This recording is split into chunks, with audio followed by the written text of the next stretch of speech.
Bonjour, alors Israël Dupuis pour vous donner un petit tutoriel sur les mises en page CSS, donc que ce soit pour un newsletter ou pour un site web. Donc à l'intérieur de Dreamweaver, qu'on soit en CS5, CS4, CS3 en fait, ou même depuis Dreamweaver 8, là, ça n'a pas vraiment changé. On se fait un nouveau HTML. Ce qui a changé par exemple, hein, c'est le petit doctype ici, donc XHTML1 transitionnel. Que généralement on va avoir là, à partir des versions CS de Dreamweaver qui nous dit qu'on est donc compatible avec la règle XHTML. Donc voilà pour ça. La première chose à faire, évidemment, donner un titre à notre document. Exercice CSS par exemple. Bon.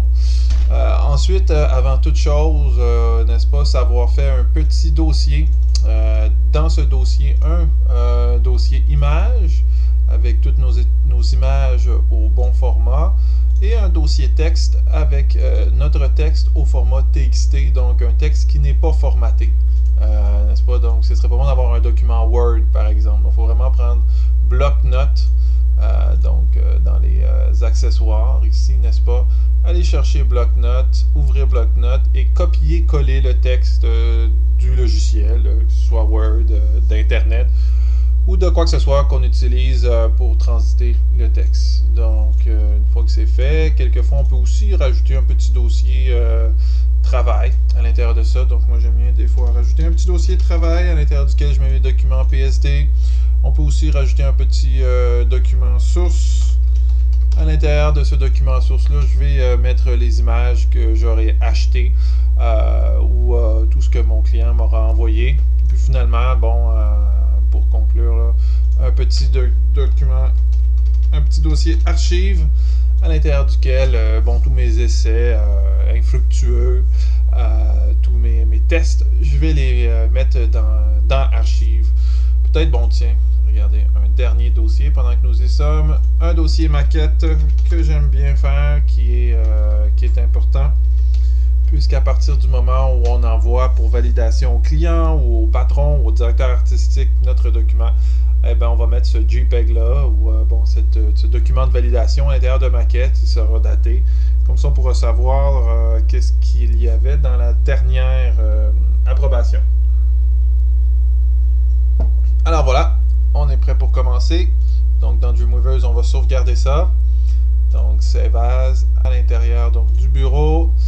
Bon, bah, dépendamment où on est. Donc voilà, j'y suis. Et je vais sauvegarder mon document. Donc comme c'est la première page de mon site, je l'appelle index.html et je sauvegarde ça directement à la racine. Moi, je n'aime pas ce qui consiste à faire un document page. J'aime avoir tous mes documents HTML directement à la racine pour ne pas créer des erreurs lorsque le document HTML s'en va chercher ses liens vers les images qui le composent. Donc, c'est la première chose à faire. Donc, index.html. Évidemment, il faut que mon document soit appelé index.html pour que le DNS à qui j'aurais donné l'adresse de ma page puisse retrouver la première page de mon site, sans quoi, à l'adresse que j'aurais achetée, il n'y aurait pas de page. Alors, une fois que toutes ces petites préparations-là sont faites, je vais aller dans Site, je peux aller dans New Site, alors me faire un petit site, classe, par exemple, bon. À l'intérieur de ça, tout simplement, ça va être plus facile parce que je vais pouvoir, voyez-vous ici, là, j'ai le Local Site Folder qui va me permettre, là, donc désolé de la version anglaise, qui va me permettre d'aller choisir l'emplacement où tous mes dossiers, tous mes documents sont. Le restant, c'est pas nécessaire de compléter ça pour le moment parce que ça va être plus tard, là, quand on fait des mises en ligne et des rafraîchissements, des opérations de maintenance sur notre site. On va les faire là-dedans. Donc voilà pour ça. Alors c'est la première partie, la préparation d'un site. Je vais tout de suite arrêter et je vais reprendre dans le prochain tutoriel.